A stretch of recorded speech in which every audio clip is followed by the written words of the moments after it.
All right, here it is. The age-old question, who is God? Many people over the past centuries have been trying to define who God is.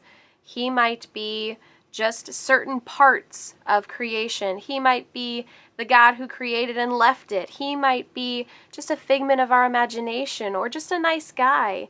But we're going to define who God is today. And by we, I mean He. He is going to define who He is because God is self-defining. No one can define who He is because He always was, always will be, and always will be to come. You see, God was not created by man. He was just there. In the beginning, in Genesis 1:1, it says, "In the beginning, God," meaning He was there at the very start. Before anything was even created, it was just God.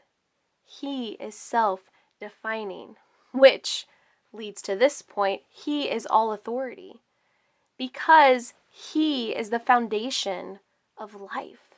No life happened until God said, "Let there be life."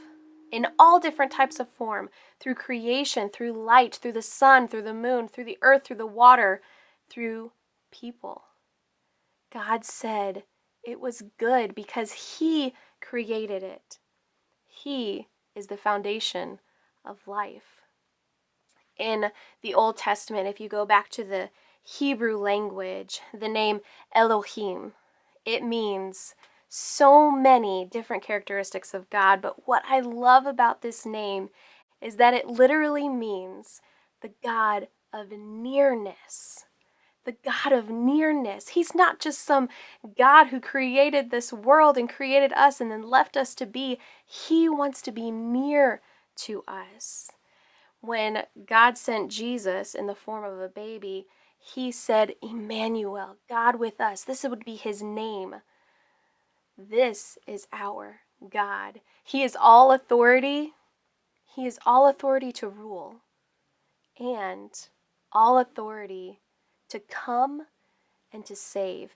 I want to read to you from Psalm chapter 113.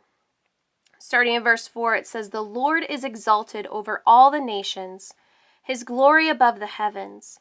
Who is like the Lord our God, the one who sits enthroned on high? He holds all authority." But it also says this, God stoops down to look on the heavens and the earth. He comes to us, to be with us, to save us. It also goes on in the New Testament. If we look at Philippians, it talks about God coming as Jesus. And He comes and He takes on all of humanity. It says in verse 7, "But God made Himself nothing, taking the very nature of a servant and being made in human likeness. And being found in appearance as a man, He humbled Himself and became obedient to death, even death on a cross." You see, God holds all authority to rule. He's the standard. There is no one greater. There is no one higher. He is King. He is Lord. And yet, He stoops down to us to come and have a relationship with us, to save us, because we could never reach that standard on our own. Because we could never reach that standard on our own, He comes and saves us and makes a way for us to be united with Him. This is God.